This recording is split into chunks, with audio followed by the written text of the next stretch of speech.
Bonjour à tous et bienvenue dans l'art de briller. Je suis Lucie Lortola, coach pour entrepreneurs et entrepreneur depuis plus de 7 ans maintenant. Aujourd'hui, je voulais prendre le micro pour vous parler d'un sujet dont je vois beaucoup de choses, surtout chez les entrepreneurs qui débutent, qui se lancent à leur compte. C'est l'idée d'être soutenu ou non par ses proches en tant qu'entrepreneur. Alors ici, je ne vais pas parler de peut-être la relation de votre partenaire de vie ou voilà de la façon dont elle a pris cet engagement vers l'entrepreneuriat, je ne sais pas. Ce dont je parle précisément, c'est cette idée assez admise dans le monde de l'entrepreneuriat qui est que tes amis devraient acheter tes services, devraient liker ou partager ton travail.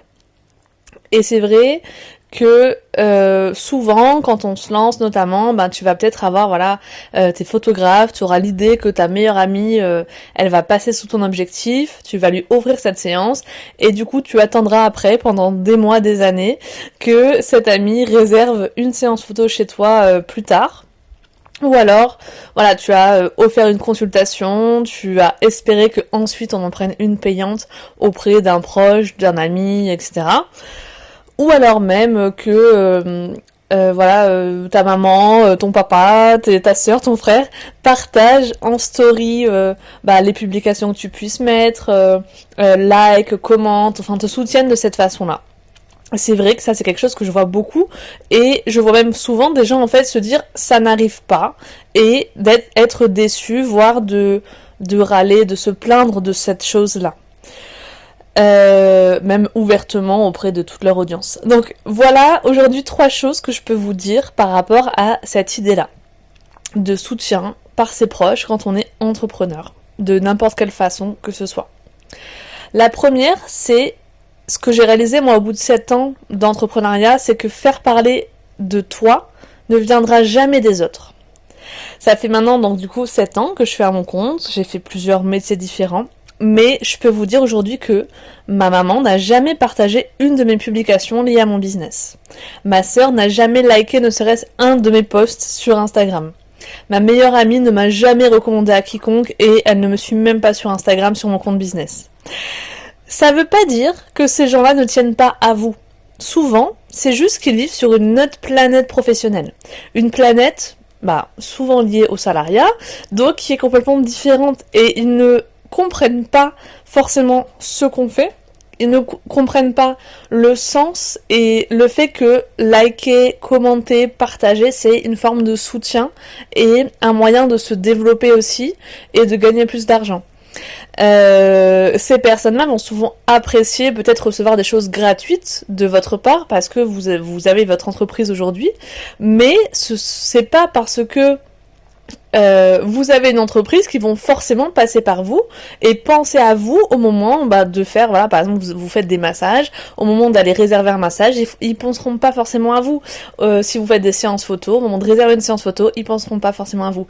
Ce n'est pas censé être vexant et je pense pas que ces personnes-là fassent ça de façon intentionnelle.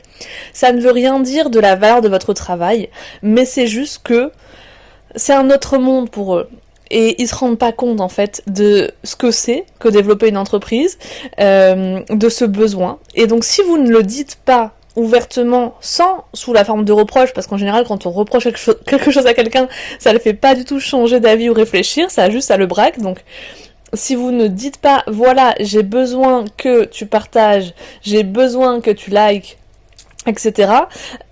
Où j'ai besoin que tu recommandes mes services aux toutes les personnes autour de toi qui pourraient en avoir besoin. Si vous ne le dites pas gentiment, ouvertement dès le départ, ne vous attendez pas à ce que les gens le fassent. Donc c'est ça la première chose, vraiment. Faire parler de soi, ça ne viendra jamais d'eux en priorité.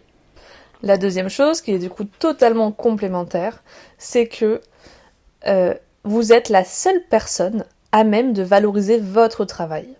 Ce qui signifie que si ça ne vient pas d'eux, forcément ça doit venir de vous-même.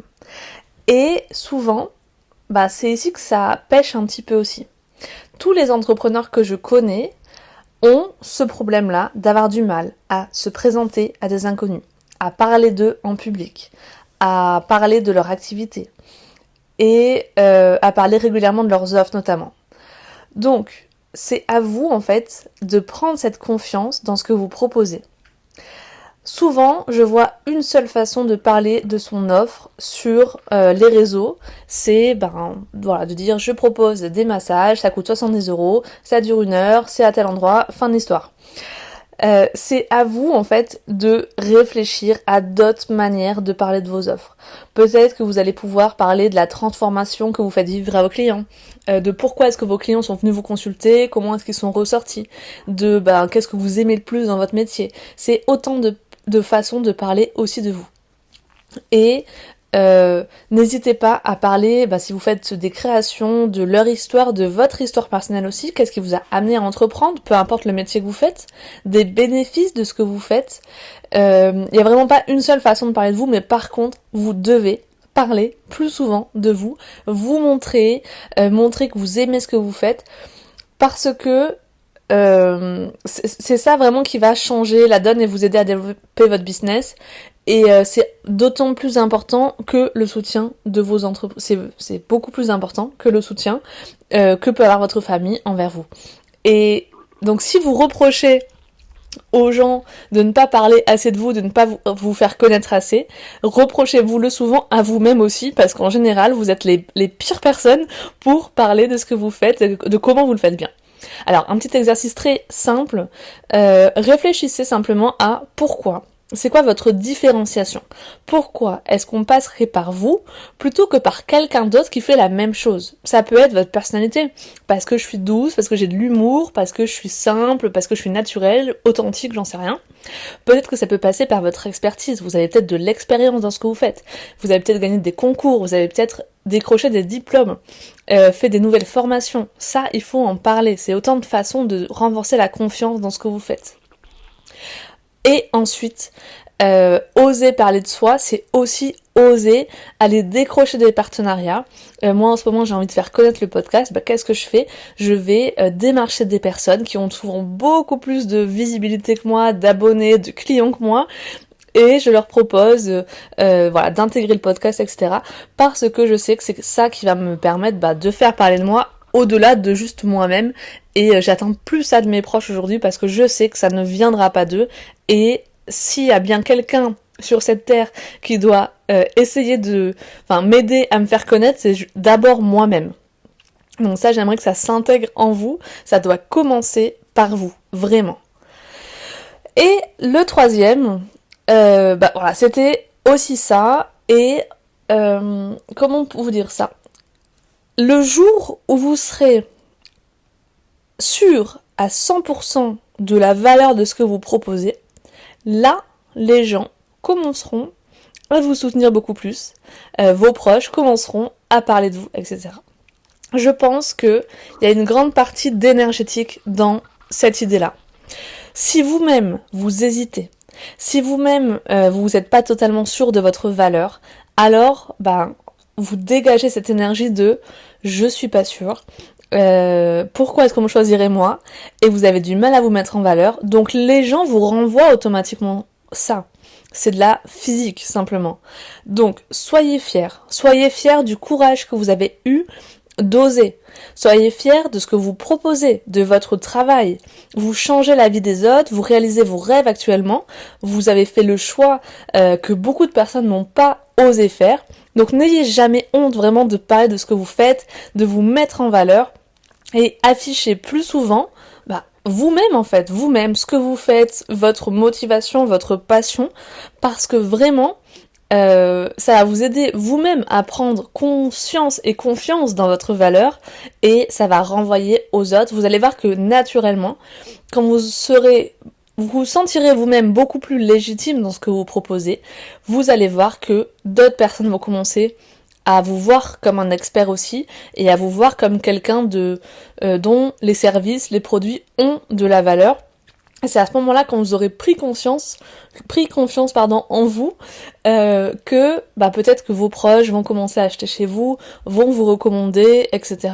Et moi, je l'ai vraiment senti autour de moi, c'est que notamment avec le SEO, quand j'ai commencé vraiment à avoir beaucoup de clients et vraiment à bien me développer, j'ai senti que quand je parlais de mon entreprise, il y avait plus cette notion de ta petite entreprise qui marche pas trop et que bon, on sait tous hein, que en fait tu galères un petit peu. Vraiment, il y avait cette notion de ah ouais, ok, en fait ben ça en jette un petit peu quoi et tu as réussi à gagner ta vie avec ça et c'est cool. Et voilà, il y avait ce sentiment de légitimité à travers leurs yeux qui s'est amplifié aussi. Donc, tout ça pour vous dire que voilà, faire parler de vous, ça ne viendra jamais des autres, ça va commencer par vous, ça doit commencer par vous, et vous êtes la seule personne à même de valoriser votre travail, donc n'attendez pas ça des autres, s'il vous plaît. Et bah, pour conclure cet épisode, s'il vous plaît, partagez vos offres en story sur Instagram cette semaine, sur un post LinkedIn si vous voulez, parlez-en autour de vous, même si c'est à la boulangère. S'il vous plaît, soyez fiers de ce que vous faites parce que vous ne pouvez pas attendre des autres de vous soutenir, de partager, de liker ce que vous faites si vous-même vous n'avez pas totalement confiance dans ce que vous proposez et que vous n'osez pas vraiment en parler ou seulement une fois ou deux par semaine mais sans trop vous montrer et en parlant brièvement quoi. Ok, super, si c'est intégré au fond, j'allais dire de votre tête mais surtout de votre cœur, je vous laisse là pour aujourd'hui, je vous laisse réfléchir à tout ça. En attendant, je vous retrouve bientôt pour un prochain épisode de l'Art de Briller et prenez soin de vous cette semaine, ce mois-ci, n'importe quand, à chaque minute s'il vous plaît. À bientôt!